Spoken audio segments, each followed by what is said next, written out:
प्रधानमंत्री नरेंद्र मोदी ने राष्ट्र को संबोधित किया तो उसके कुछ हिस्सों पर सोशल मीडिया पर ऐतराज जताया गया।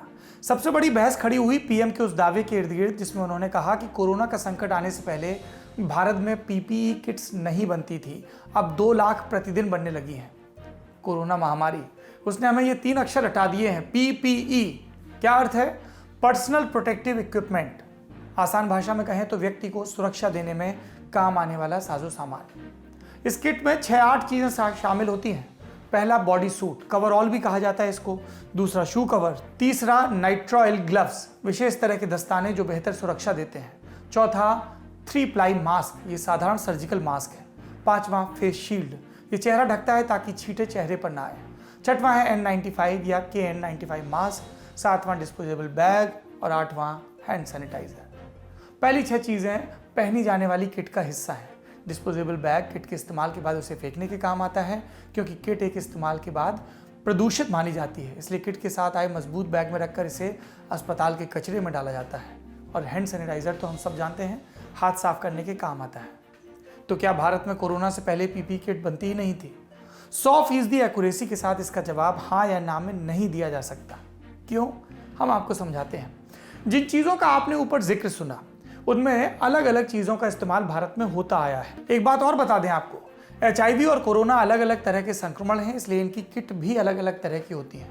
कोरोना महामारी के आने के बाद पीपीई किट्स के इस्तेमाल पर जोर दिया गया, क्योंकि इसमें मरीजों की नाक और मुंह से निकलने वाले कणों से डॉक्टर्स और नर्सिंग स्टाफ के संक्रमित होने का खतरा था। लेकिन हमने आपको बताया HIV वाली किट से काम नहीं बनना था। ऐसे में कोरोना महामारी जब हमारे दरवाजे पर आ गई तब हंगामा बरपा कि पीपीई किट कैसे बनाई जाए। इसे लेकर सरकार की कोई स्पष्ट गाइडलाइंस थी ही नहीं, ना नियम थे, ना ही कोई बड़ा क्वालिटी चेक। इसलिए भारत में जहां इन किट्स का इस्तेमाल हो भी रहा था वो ज़्यादातर आयातित थी। कोरोना संकट आने के बाद बड़े मैन्युफैक्चरर्स ने फरवरी में सरकार से गाइडलाइंस जारी करने की अपील की। स्क्रॉल वेबसाइट के मुताबिक सरकार ने 2 मार्च को किट को लेकर गुणवत्ता के नियम जारी किए, लेकिन इन्हें सार्वजनिक किया गया 24 मार्च को। भारत में पहले किट्स की टेस्टिंग के लिए एक लैब थी। बढ़ते बढ़ते ये संख्या 30 अप्रैल को 8 पर पहुंची, लेकिन इसमें भी सरकार ने 5 हफ्ते लिए। इतनी देर में 30,000 नए मामले सामने आ चुके थे। फिलहाल भारत के पास पीपीई किट के स्टैंडर्ड्स का एक बेसिक ढांचा है। टेस्टिंग का काम रक्षा अनुसंधान एवं विकास संगठन यानी कि DRDO से जुड़ी institute of nuclear medicine and allied sciences INMAS जैसी लैब्स में होता है। यहाँ किट के फैब्रिक की मजबूती, सिलाई और दूसरी चीजें परखी जाती हैं। एक बार सर्टिफिकेट मिलने पर सरकारी अस्पतालों को किट सप्लाई की जा सकती है, लेकिन हर नए बैच में से सैंपल जांच के लिए भेजने पड़ते हैं ताकि गुणवत्ता बनी रहे। अब समस्या यह है कि इन लैब्स के पास इतने सैंपल जमा हो चुके हैं कि 24 घंटे काम करने के बावजूद इन्हें टेस्टिंग में 5 हफ्ते तक लगने की बात मीडिया रिपोर्ट्स में आ रही है। इसका मतलब ये हुआ कि किट बनाने वाले अपनी मशीनों के साथ इंतजार करते रहते हैं। जिनके पास सर्टिफिकेट है वो भी प्रोडक्शन का काम कम किए हुए हैं, क्योंकि जिस बैच से सैंपल लिया गया अगर उसी मटेरियल से किट बनाते रहे और बाद में पता चला कि सैंपल फेल हो गया तो सारा माल बेकार हो जाएगा। पीपी किट बनाने वालों को पेमेंट, मजदूरों की आवाजाही और रॉ मटेरियल जुटाने में दिक्कतों का भी सामना करना पड़ रहा है। उनकी परेशानियां जानने के लिए हमारे साथी रजत शर्मा ने सरकार की ओर से अप्रूव किए गए 10 मैन्युफैक्चरर्स से बात की। इनमें से अधिकतर टेक्सटाइल बैकग्राउंड से हैं, जो पहले टेक्सटाइल का इंपोर्ट एक्सपोर्ट करते थे। लॉकडाउन में वो पीपीई किट बनाना शुरू कर रहे हैं। इन्होंने बताया कि सबसे बड़ी समस्या है DRDO से किट अप्रूव करवाना। यूपी सरकार के साथ काम कर रहे एक बड़े मैन्युफैक्चरर ने नाम न जाहिर करने के आग्रह पर बताया कि हमें पेमेंट्स मिलने में भी बड़ी दिक्कत हो रही है, खासतौर पर सरकार की तरफ से। सरकार को हमें कुछ अमाउंट एडवांस देना चाहिए ताकि हम रॉ मटेरियल खरीद सकें।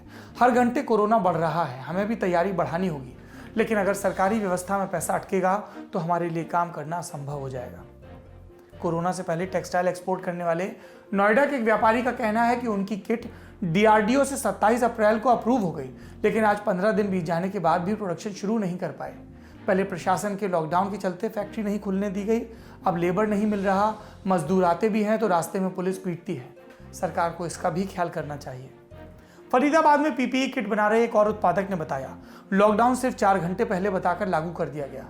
हम ज़्यादा रॉ मटेरियल नहीं खरीद पाए थे तब तक, अब रेट बढ़ गए हैं, सामान मुश्किल से मिल रहा है। रास्ते में ज़्यादा चेक पोस्ट और चेकिंग के चलते सप्लाई लगातार मुश्किल हो रही है।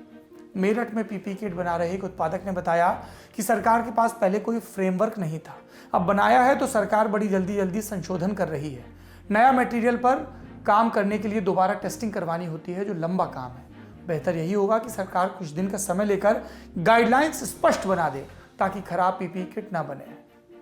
तो ये है पीपीई किट्स का वो सच जो मोदी जी सही बोले या नहीं बोले की बहस के शोर में दब रहा था। हम उम्मीद करते हैं कि अलग अलग राज्य सरकारें और केंद्र सरकार इस पर ध्यान देंगी। बाकी आंकड़े हैं, बोलते रहिए।